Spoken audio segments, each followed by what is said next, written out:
If it's Thursday, it must be the Faye and Ken show. Welcome. Today we have another film from the Ken Watson archives. It is a film of one of our former,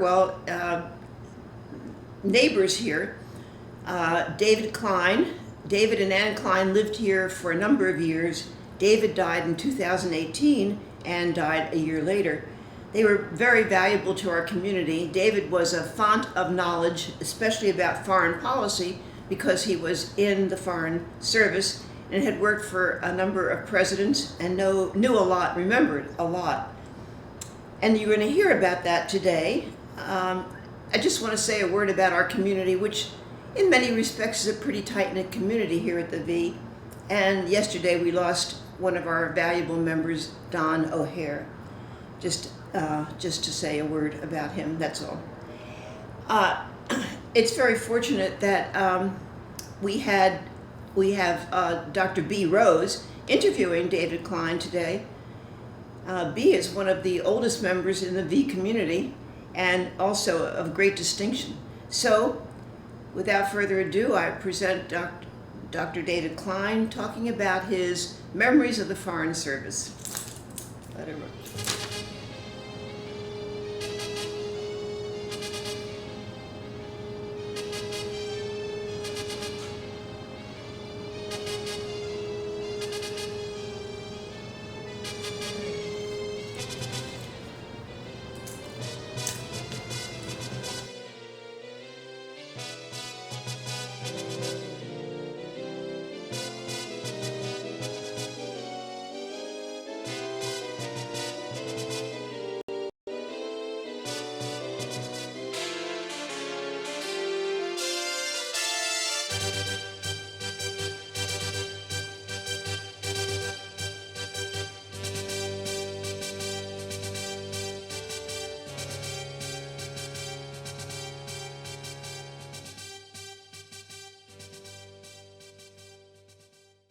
Land in the State Department, and was that your choice of a career? What is wrong with Brooklyn? A long answer to your short question is I got there through a very circuitous route. I grew up during the Depression. I wanted to go to Cornell University. We had no money, and so I ended up in Brooklyn College. And Brooklyn College was almost free. And I was living in the Depression. I had no particular aim. You were in medical school because you wanted to go be a doctor. That's right. I didn't know what I wanted to be. Oh. But living in the environment of the 30s, I became a political junkie, and I also was concerned about the economics of the country. And so my major points of interest were economics and political science. And to make sure I could get a job later, I took some courses in education. I really didn't know what I was going to do, but I wanted a secure job, I wanted decent pay, and I wanted regular hours.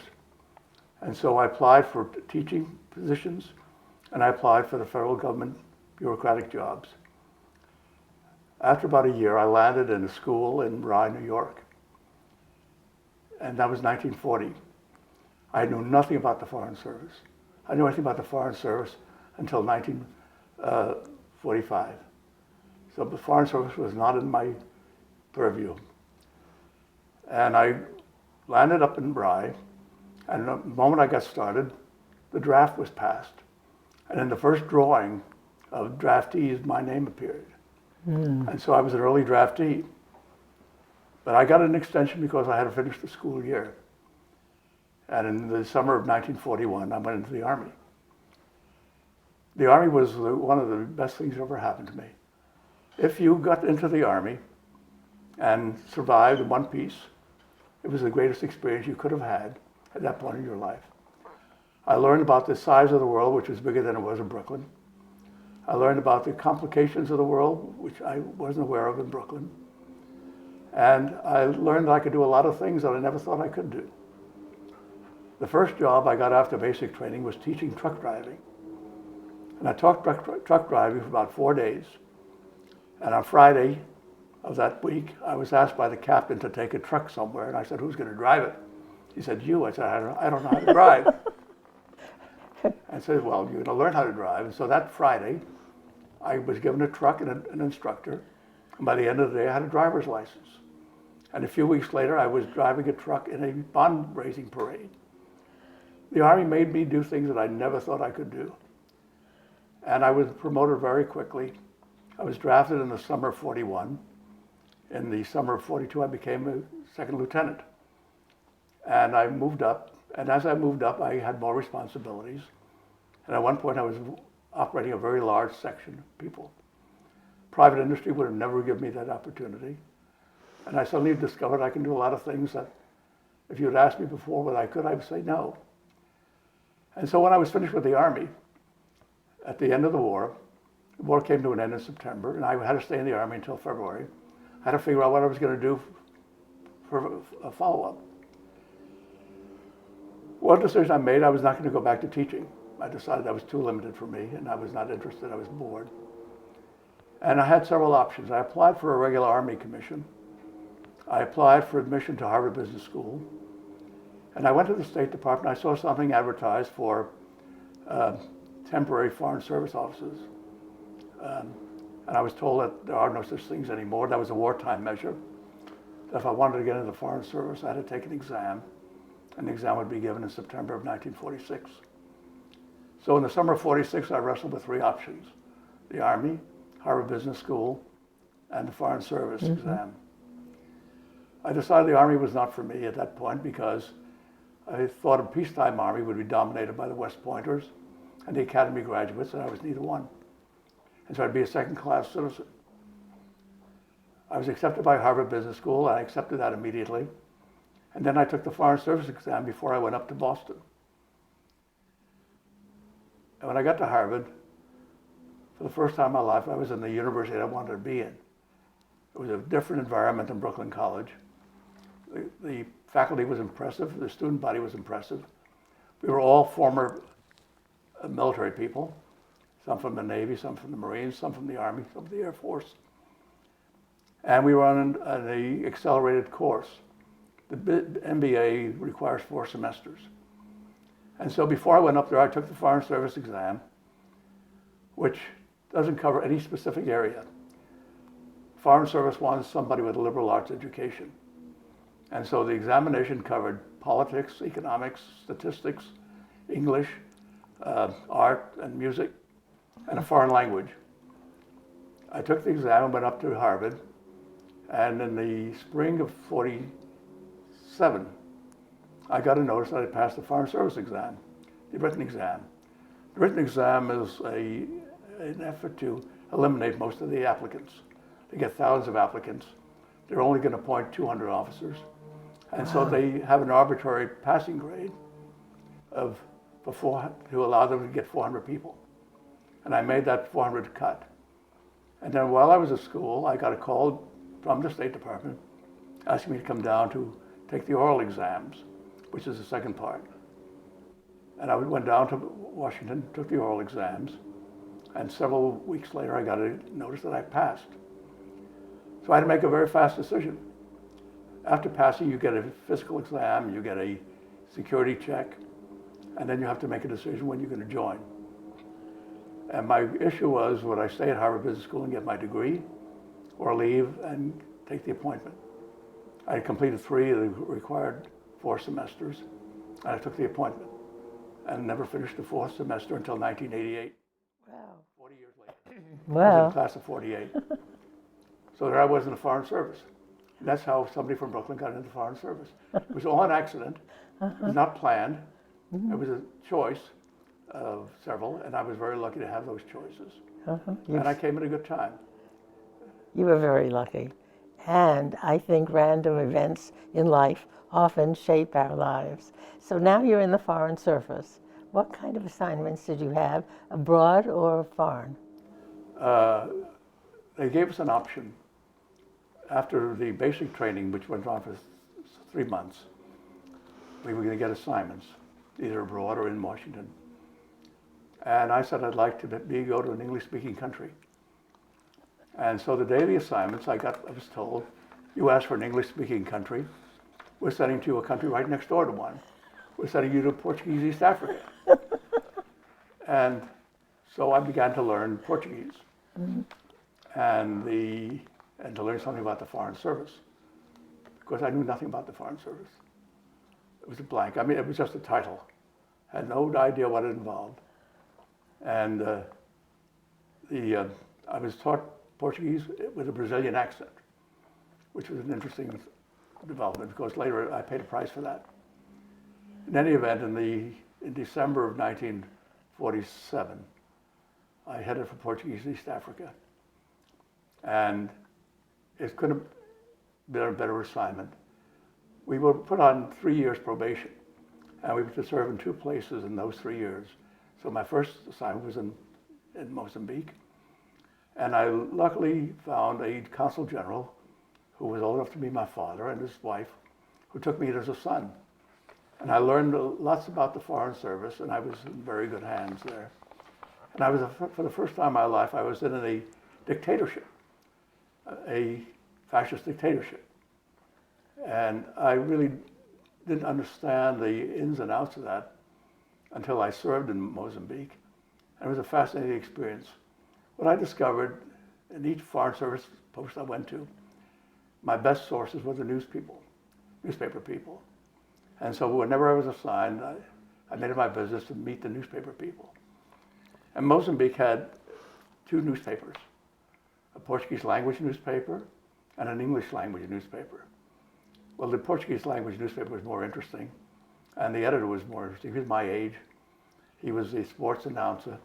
He was the editor. And later I discovered he was the leader of the opposition to the fascist government. And when I discovered that, and I discovered that because suddenly the Portuguese dictator announced it was going to be a presidential election, which they'd never held before. And so it brought out all the dissidents. And so I was wonderfully placed with the leader of the opposition. And I got to know him very well, and I kept abreast of what was happening. Then I got a call by the leader of the fascist party, saying that he noticed I was spending a lot of time with the editor of the Noticias. If I did any more, I'd be kicked out of the colony. And before I could be kicked out, the editor himself was kicked out. He was sent to another colony. Oh dear. They had gradations of colonies. If you were not too bad a dissident, you went to Mozambique. If you were a terrible dissident, you went to Portuguese Guinea. I don't know where he ended up, but many years later, I was in Lisbon. And I walked into the post office, and the dictatorship was still in vogue. And I walked into the post office, and there was Antonio Rosado. And I said, Antonio. And he said, you don't know me, and walked away. And I didn't see him again until many years later when I went back to Portugal after the overthrow of the dictatorship. And he said, you know, you almost got me into trouble. I was not supposed to be in Lisbon, and you called out my name. But it was a great experience, and the Governor General was a different kind of animal. He was a naval officer trained in Britain.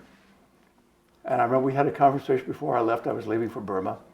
And he said, I don't know how you Americans plan to democratize with the Japanese when you send a dictatorial type like General MacArthur to train them about democracy. This is coming from a head of a fascist government. He also had a tussle with the cardinal. When he arrived in the colony, he told the cardinal, you save souls and I'll run the colony. And the cardinal said, that's what you think.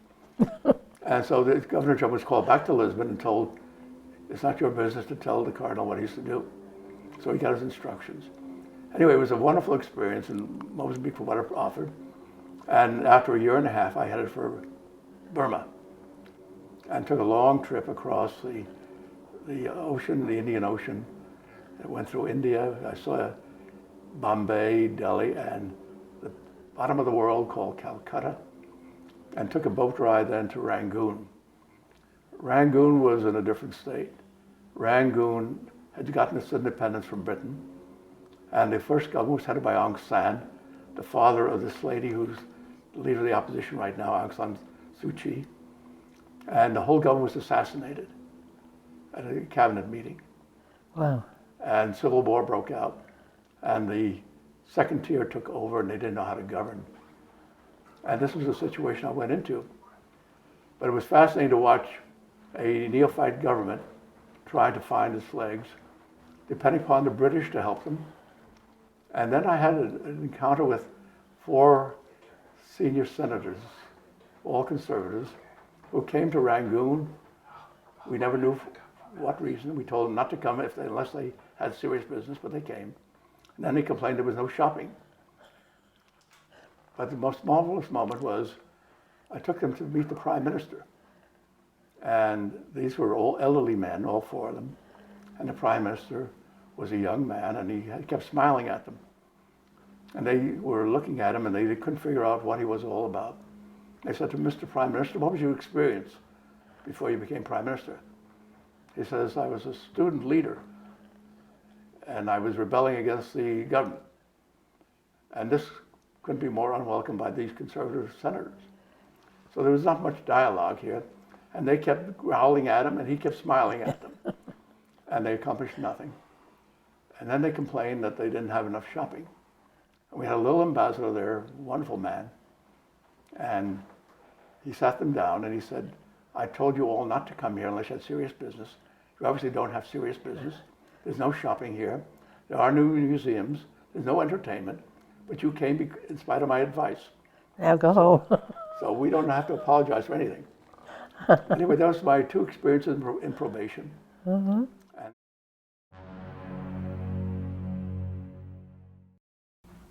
while I was in Rangoon, I went to Tokyo for a conference, and General MacArthur and his entourage were in charge. And I saw the operation and enjoyed the spectacle. And then I went back to Rangoon, and I got word that I was heading for Japan on my next assignment. And I decided Japan was not for me. And so I applied for Russian Area Language and Study specialization, and I got it. And so instead of going to Tokyo, I went back to the United States to study Russian and to study Russian developments. And in 1952, I headed back to Moscow and served as the aide to Ambassadors Kennan and Bolin. And while I was there, I got married. We had a child. My wife gave birth to the child in Berlin. And she was in Berlin for 4 months. And I visited Berlin a couple of times while she was there. At the end of the process, they asked me whether I'd like to be in Berlin. And I jumped at the opportunity. So suddenly I became a unique figure in the State Department. I became a Russian-German specialist. And that became a very important part of my pedigree. After Germany, or before I left Germany, I worked for 2 impressive people. One was Ambassador David Bruce, and the other was William Tyler. William Tyler was a direct descendant of John Adams, and David Bruce came from a very established family. And both were impressive men. Bruce probably the best ambassador I've ever known. And lo and behold, at the end of this process, we were all transferred out of Germany. I was transferred back to Washington with Bill Tyler. He became Assistant Secretary of State for Europe. And I was assigned to the Soviet desk to deal with the media. And David Bruce went on to become Ambassador to Britain. But when I went back to Washington, we had an election in 1960. And out of that election came the Kennedy administration. The Kennedy administration stumbled the first few months in office. First was the Bay of Pigs, followed by a terrible meeting between Kennedy and Khrushchev in Vienna, which intensified the problems in Berlin because Khrushchev made threatening noises about Berlin, and Kennedy sent in extra troops into Berlin, which unnerved the Germans, and so we began to have a refugee flow out of Germany. And because of the refugee flow, the East Germans went to the Soviets, so we have to stop this refugee flow. And the thing to do was either kick the Americans out of West Berlin or close off the city. And as a result of that, we got the Berlin Wall. So that in a series of a few months, we went from the Bay of Pigs to the Berlin Wall. And the Kennedy administration really hadn't caught its breath. And so Mr. Bundy, who was the National Security Advisor to President Kennedy, was a friend of Bill Tyler. And he went to Bill Tyler and asked Bill Tyler whether he knew of anybody in the State Department that could help them through, at least make them more cautious about what they were doing. And so Tyler called me in and he said, Mr. Bundy wants to see you. and if he offers you the job, you take it. And so I went over to Mr. Bundy. I never knew Mr. Bundy from Adam. And Mr. Bundy had a very personal style. He never sat at his desk, he stood at his desk. He wore glasses, and then when he talked to you, he looked over the top of his glasses as if he could see your soul. It was a fascinating interview because this is probably the brightest man I've ever worked with. And at the end of the interview, he said, "I'd like you to come in on Monday morning." That's how I got to the White House. I didn't know anybody in the administration. I had no political ties to anybody running the government, and suddenly I was in the White House. And I'm not sure that they knew what to do with me, and I had to carve out my own job. But I had great assistance from Bill Tyler back in the State Department. I could not have asked for a more impressive man to work with than McGeorge Bundy. Bright, decent, thoughtful, and a wonderful challenge each day. I never went to see McGeorge Bundy without preparing myself mentally for the encounter. And let me say this about the Kennedy administration. I didn't vote for Kennedy in 1960. I didn't vote for anybody.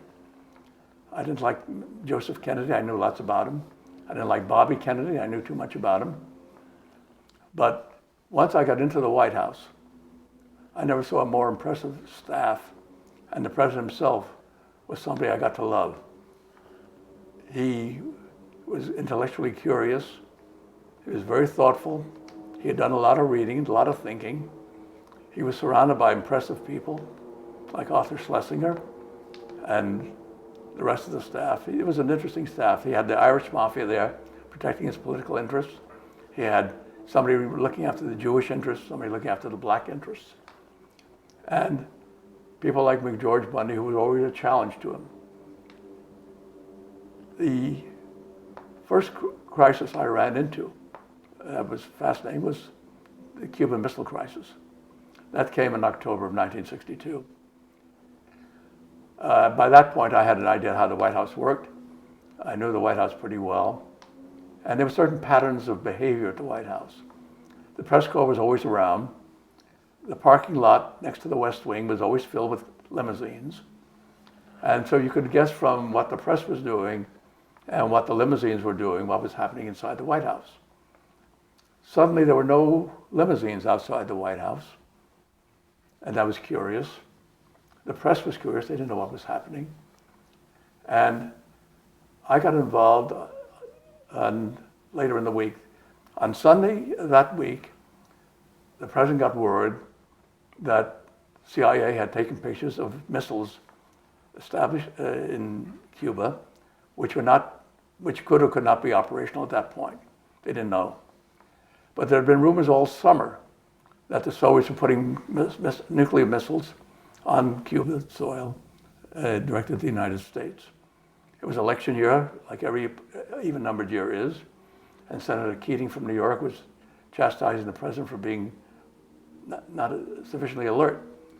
But Kennedy was alert enough. He put out a warning to the Soviets that if they were planning to put missiles into Cuba, there'd be a price to pay. Well, now they knew that the missiles were in Cuba. On Sunday, CIA came over and talked to Bundy and told him about the missiles. Bundy made a mistake. He waited until Monday morning to apprise the president of the missiles.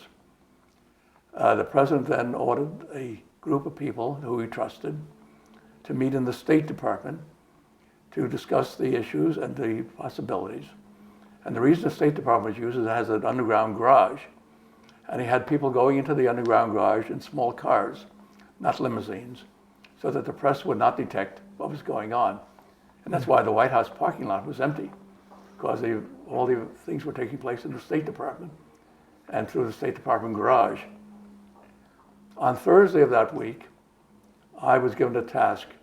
Gromyko was coming in to see the president in the afternoon, and the German foreign minister was coming in the morning. And I accompanied the German foreign minister into the president's office. At the end of the meeting, Mr. Schroeder said to the president, "If Mr. Gromyko says anything about Berlin, I'd like to know about it." And the president assured him that he would, and he told me that to come in to see him at the end of the Gromyko meeting, and if there was anything about Berlin, he would give me the instruction to give back to Mr. Schroeder. Well, in the afternoon, Gromyko came. I was not involved in that visit. But at the end of the meeting, I was called into the Oval Office, and it was an unusual Oval Office. They were pulling drapes, they were fixing lights, and there were a lot of people in there, and they really didn't want me around there. They shooed me out in a hurry, and they told me to tell Mr. Schroeder that nothing came up about Berlin. On Friday morning, I went to the War College with Mr. Bundy he was going to address the War College, and he got a very hostile reception. Democratic office holders are not welcome warmly at places like the War College.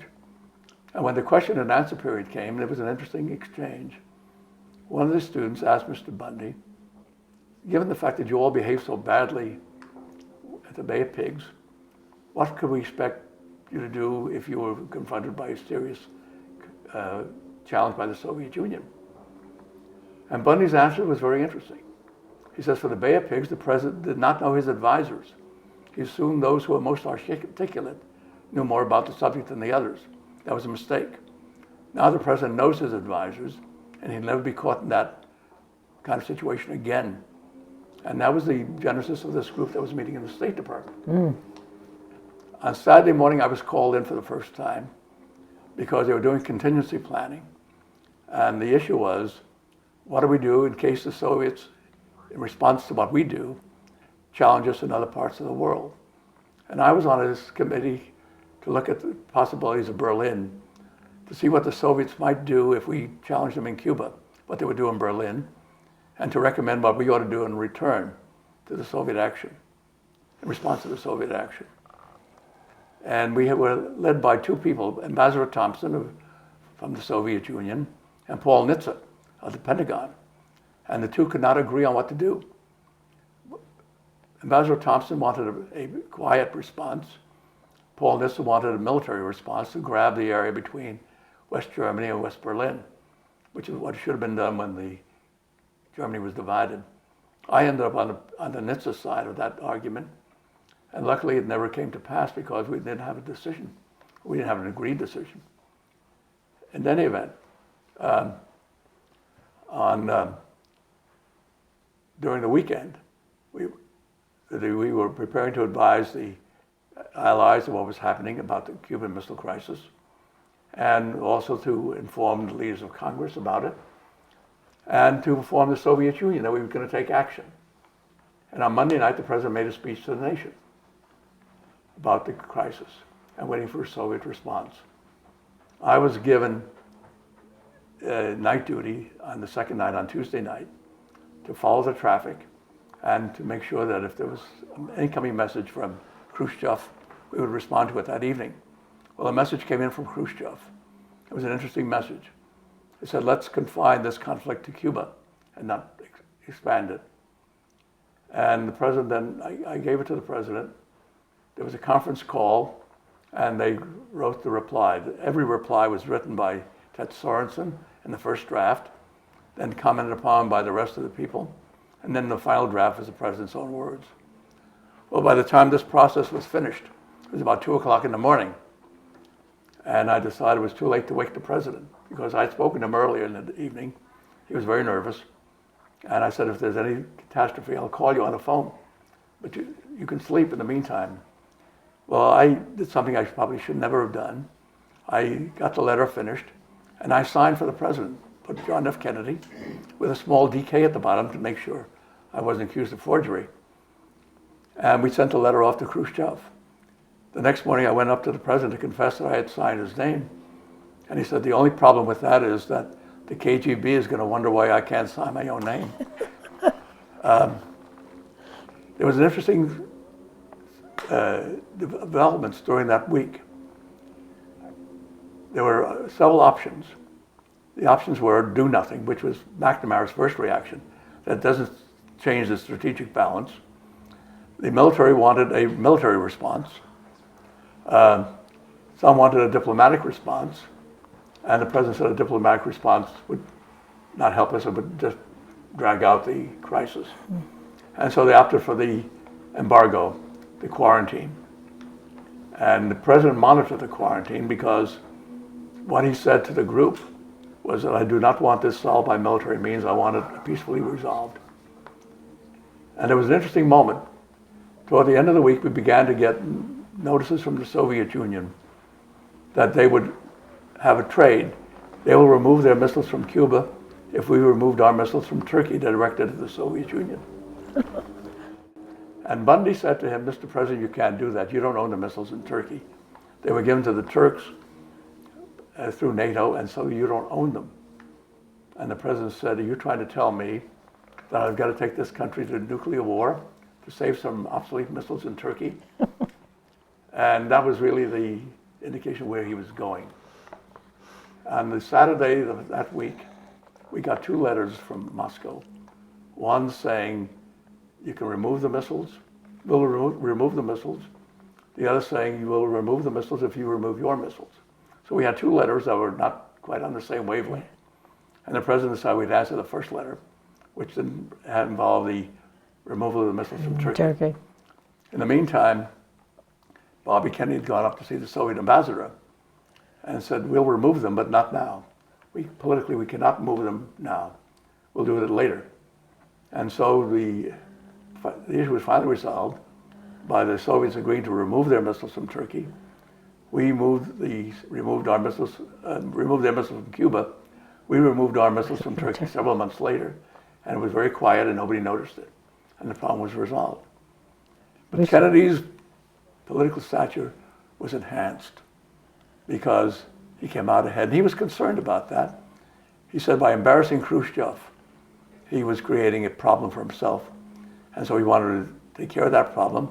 And he immediately ordered Karl Kazin to begin the talks on the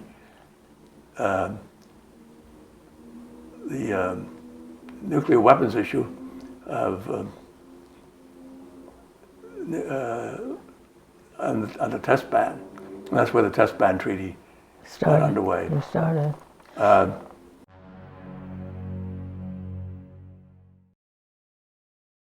I know you had a very interesting life at the White House. It must have been wonderful. But there must have been some moments that stand out in your memory that you will never forget. Well, there were 2. There was a trip to Europe in the spring of 1963. And the president planned to go to Germany, Ireland, and Britain. And the German part was the most important part. Ireland was a personal trip. And Britain was where serious business was done. In Germany, we went to several places, and the speeches were all written in Washington before we ever went on the trip. And all speeches were written by Ted Sorensen in the first draft. And then we all had our licks in the editing, and then the president had the final say on the script. He also had a great memory, and one of the results of that was we had problems. He would take a paragraph out of one speech and stick it in another speech. But he also wanted to speak in German, because General de Gaulle had been in Germany, and he spoke in German. Well, we discovered that Kennedy couldn't speak a foreign language that was worth anything. And so we had to resort to something else. And we got a German professor to help him. And he got some key words and phrases that he could remember. And so we went off to Germany, and we landed in Western Germany first, in Bonn. And he paid his tribute to the West German government and its accomplishments, and they were enormous. And then we went on to Frankfurt, where German democracy actually got its start. And then we went to Wiesbaden to talk to the troops. And then we went to Berlin. Berlin was the high point of the trip. And he was being discouraged from going to Berlin by several people, including the famous columnist whose name I can't remember at the moment. I'll think of it. But Mr. McCloy, who comes into the picture and had been High Commissioner in Germany, said to President Kennedy, if you don't go to Berlin, don't go to Germany. And he persuaded the president to go to Berlin. And the Berlin turned out to be the high point of the trip. He made 2 speeches in Germany that were important. First was before the Rathaus, the city hall. The city hall sits on a large square. The West Berlin City Hall sat on a large square. The place was so filled that all you could see was tops of trees. The rest of it was filled by humanity.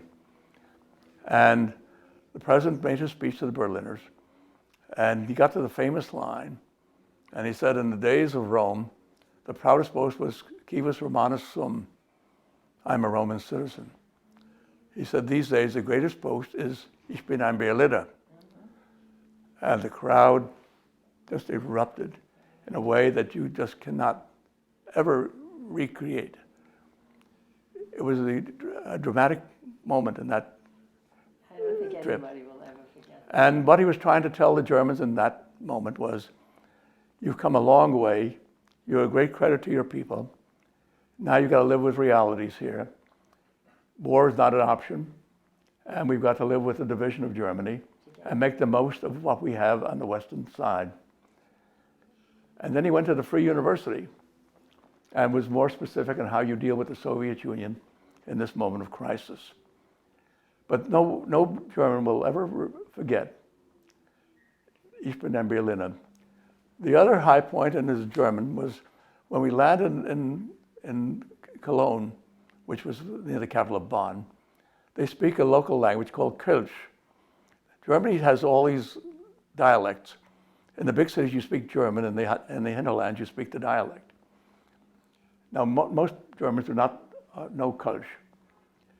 But when he got to Cologne and he was met by Adenauer, and Adenauer lived in Cologne, he ended his speech by saying, Kolla Alaf, and the crowd roared.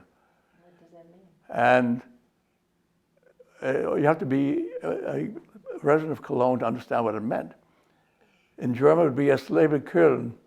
In Kölsch, it's Kolla Alaf, and Kolla Alaf means long live Cologne. And the Germans were so taken aback by this thing that when the chancellor got up to speak, he said, if you can speak in Kölsch, so must I. But there were these two high points, say little things that made the difference. The other interesting thing about that part of the trip was we kept getting complaints from the German press that his interpreter was not speaking good German and was not interpreting him well. So we went to the president first day and said, we have these complaints. And he said, don't worry about them because I'm not easy to translate. I shift from speech to speech. I can't give them an advanced text. But the Germans are understanding what I'm saying. And so let's not upset the apple cart. The second day, we got more complaints. We went back to him and said, the complaints are not stopping. He said, let me ask you a question. Do you want the headline to be, I fire the interpreter? Or do you want the headline to be something with reference to what I said? And so theoretically, the answer was obvious. But we went to Berlin. I went on an advanced plane, and I was told to fire the interpreter. And so I got to Berlin before his plane got there. The interpreter was on the ground, and his name was Mr. Lochner, and he worked for Rias, which is a radio station in the American sector of Berlin. And I said to Mr. Lochner, the president feels it's so important that you be with your own radio station here, that he's asked the chancellor's interpreter to help out. And this guy began to cry, and I don't know what to do with a crying male. Because he understood well that he was being fired. And as carefully as I tried to put it, didn't work. But the chancellor's interpreter was first rate. And there was some marvelous interplay. When Kennedy came to the line, Ich bin ein Berliner, Mr. Weber translated Ich bin ein Berliner. And President Kennedy said, I guess he didn't like my German, did he? But the man had a wonderful sense of humor. At every place we went on this trip, there was always a receiving line. And whenever you went through the receiving line, he never had failed to tell you, I like the fifth sentence in the fourth paragraph that you put in there. Thank you so much. There was always a thank you for something. And so you went out and you worked harder the next time. And we used to work till 2 or 3 in the morning to get all these speeches ready and then stick them under his door. But it was one of the greatest experiences I've ever had. This trip was a great moment for Kennedy. The Berlin problem took on a new shape. His European prestige was enormous. And when he got back to the United States, it paid dividends. And of course, he wasn't around long enough to extract the benefits of those dividends, because that same year he was assassinated. Were you there? And I was at the White House, I remember the thing vividly. It was a Friday. I was having lunch at the German embassy with the mayor of Berlin, and we got word that the president had been assassinated. And we all left. That was the end of that luncheon at the German embassy, and I headed back to the White House. And the White House was in turmoil. There was no contingency plans. There was no planning for this. And the president was killed in Dallas. The vice president was with him in Dallas, and the succession was taking place in Dallas. We had a plan for a funeral. We had a plan for a transition. We had a plan for a lot of visitors coming for the funeral and making sure that there was absolute security, because nobody knew who Oswald was. They didn't know whether this was Oswald or a foreign country. So you had the security issue there, you had the funeral issue, you had the transition, and then you had the foreign guests to worry about. Not only their arrival, but their security as well. And then within the government itself, there were movements. It's interesting, when a head of government is gone, the others play around for position. There was a ritual in the White House every morning where Bundy would take all the mail, and most of the mail came from the State Department or the Pentagon. They didn't come directly to the White House. Sort it out and go speak to the president about what was important. Well, the moment the president was dead, the State Department undersecretary decided he would take charge of these telegrams. And Lyndon Johnson was not living in the White House, living out in town. And so the first day's mail was taken by Mr. Ball to the president's house. And Mr. Bundy was cut out of the loop. I was not aware of this at that point. But I was involved in the funeral services. And we worked around the clock. And we couldn't do much about the specifics until Mrs. Kennedy returned from Dallas and the new president arrived. When she arrived Friday evening. And we'd already taken out books on the funerals. And everybody decided to take out the book on the funeral of Abraham Lincoln as the model for this funeral. Mr. McNamara was worrying about a burial site, and he got the burial site over at the Lee Mansion on the Virginia side with the Eternal Light. And those had to pass muster with Mrs. Kennedy. So Friday night was putting everything in front of Mrs. Kennedy and getting things lined up for Saturday morning. Saturday morning, we did all the things that had to go on, the papers for transition. And I walked through the courtyard, and there was Jack Valenti. Jack Valenti had been a classmate of mine at the business school. And I said to Jack, "What are you doing here, Jack?" He said, "I'm here with the president." And I hadn't gotten used to the President Johnson yet. I was still working with President Kennedy, so I was taken aback. But at the end of the day, end of Saturday, we all sat down together for the first time. And we sat in the room where we all worked every morning, Situation Room. And Bundy said to us, "We've got to work for the president as we did for the one not with us." And suddenly we all wept. It was the biggest weeping session I've ever been with. Suddenly the realization that this great promising president was gone. And we were going back to the old kind of politicians. Then the plans fell into place. The problem was the church, St. Matthew's Cathedral, which is the Catholic cathedral in Washington. It's much smaller than the National Cathedral. Question, how do you fit all these dignitaries into that place? And whom do you leave out? Well, the first ones were left out with the staff. We were all going, but there was no room for us because General de Gaulle had arrived and his entourage, and everybody had an entourage. The funeral went on, and then at the end of the funeral, we had a big reception at the State Department for the visiting dignitaries. Lyndon Johnson told Mrs. Kennedy she could stay in the White House for a week, then he'd have to move in, and his staff began to take over. And then during the reception, I was called into the Undersecretary's office, and there was Mr. Ball and Mr. Bundy and Mr. Ball's assistant and me. And apparently they had an argument before I got in there about who was going to deliver the mail to the president. Whether the National Security Advisor would do it, or the Undersecretary of State, or his underling. And I was told, and the underling was told as I walked in, if you want to keep doing this, you can work for David Klein. which is the last thing he wanted to do. Anyway, the problem was solved, and at that point, the mail went back into Mr. Bundy's hands. It's sort of a ridiculous moment because the State Department Undersecretary cannot do for the President what the National Security Advisor can do. But then Mr. Lyndon Johnson arrived, and there was a brand new White House. Some of the Kennedy people disappeared immediately. Arthur Schlesinger, the Boston Mafia. Bundy stayed on, McNamara stayed on, and Rusk stayed on. Bundy was a misfit at that point because Lyndon Johnson really didn't trust the Kennedy crowd. He liked Mr. Rusk because Mr. Rusk was not inside the Kennedy crowd. And he took a liking to Robert McNamara. And so we began to see the changing of the style. And it was a very different style. They were a different kind of people. We used to say he did not wear the purple, and that was true. He just couldn't have been more different. But it was a great moment. It's a good moment.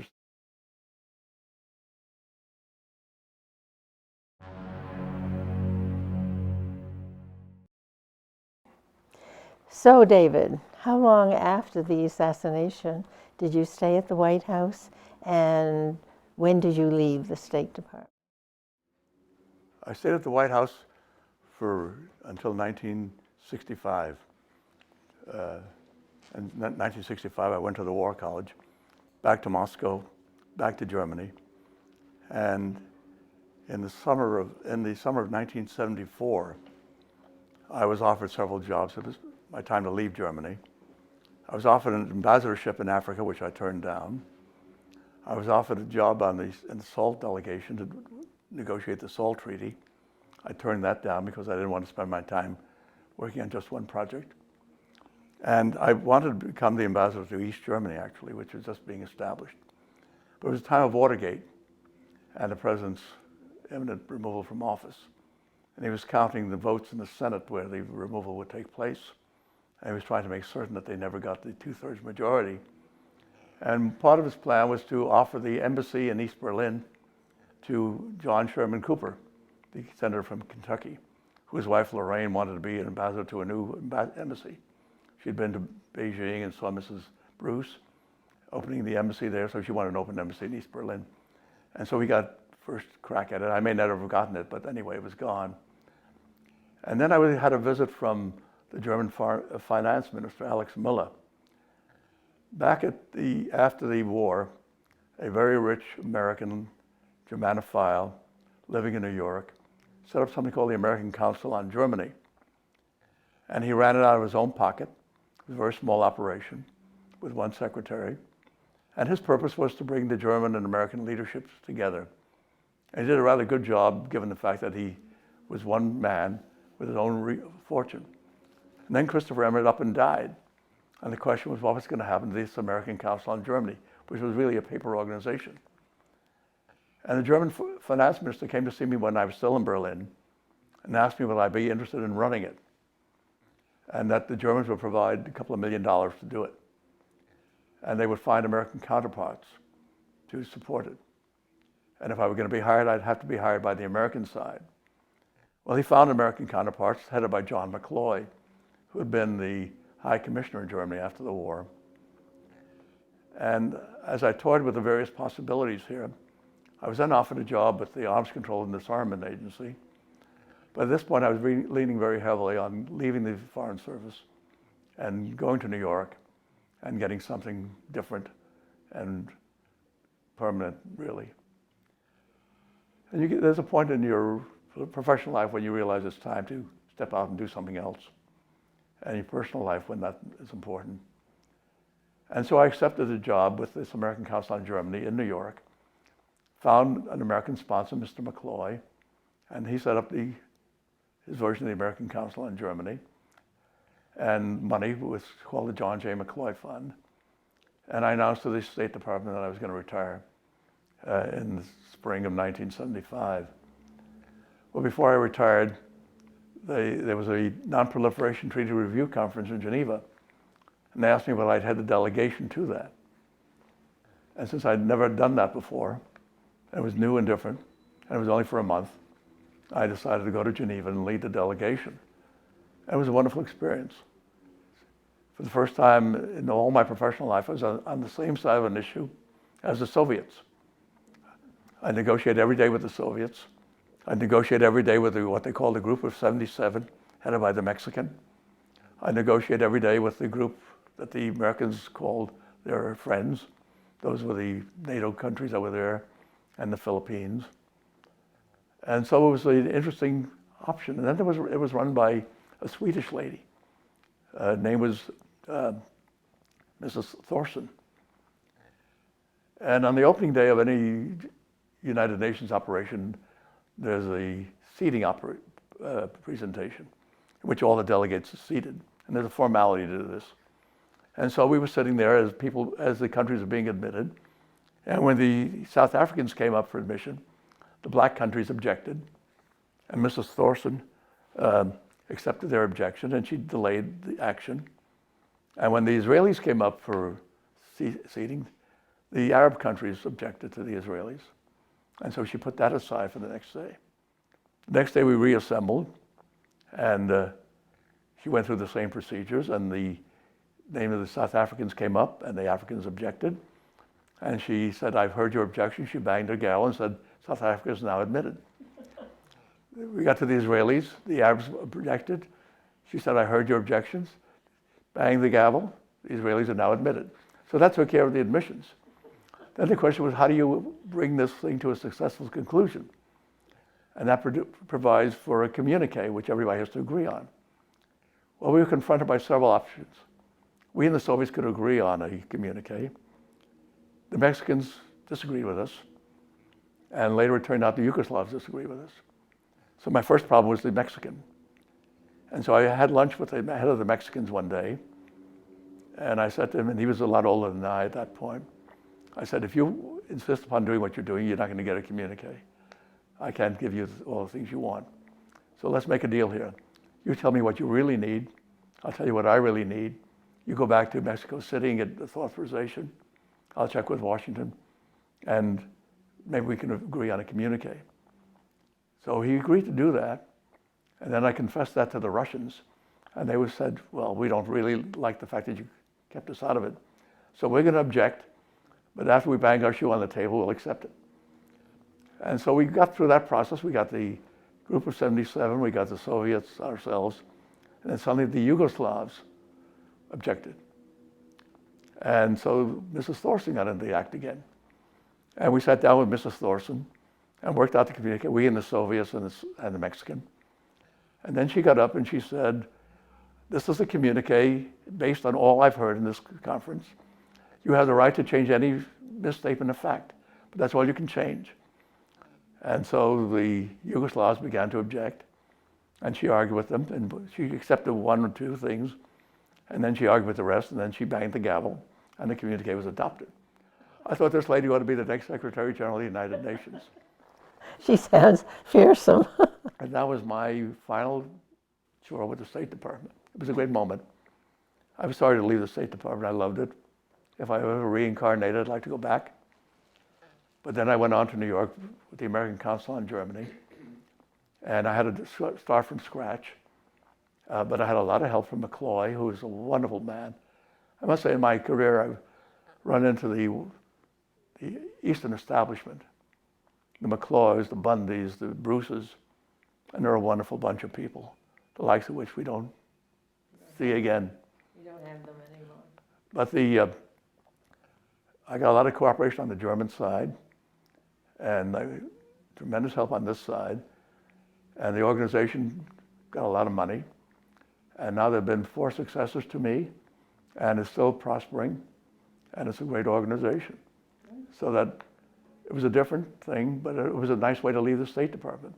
And I was there for over 13 years when I came out here to California. Nice way to end your professional life.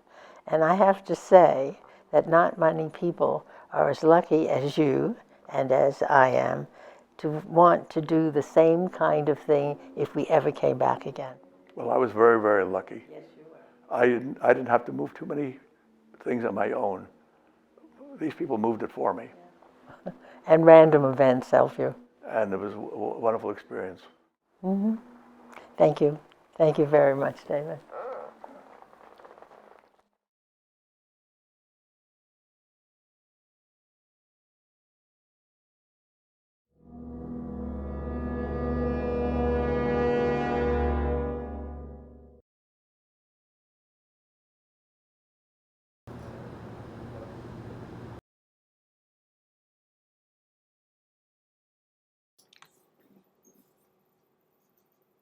Well, thank you for coming and attending. I will edit this and it will be available if you'd like to hear it again. But I hope you enjoyed this. Thank you.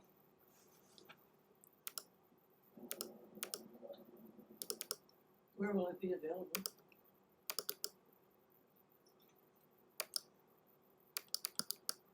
Thank you.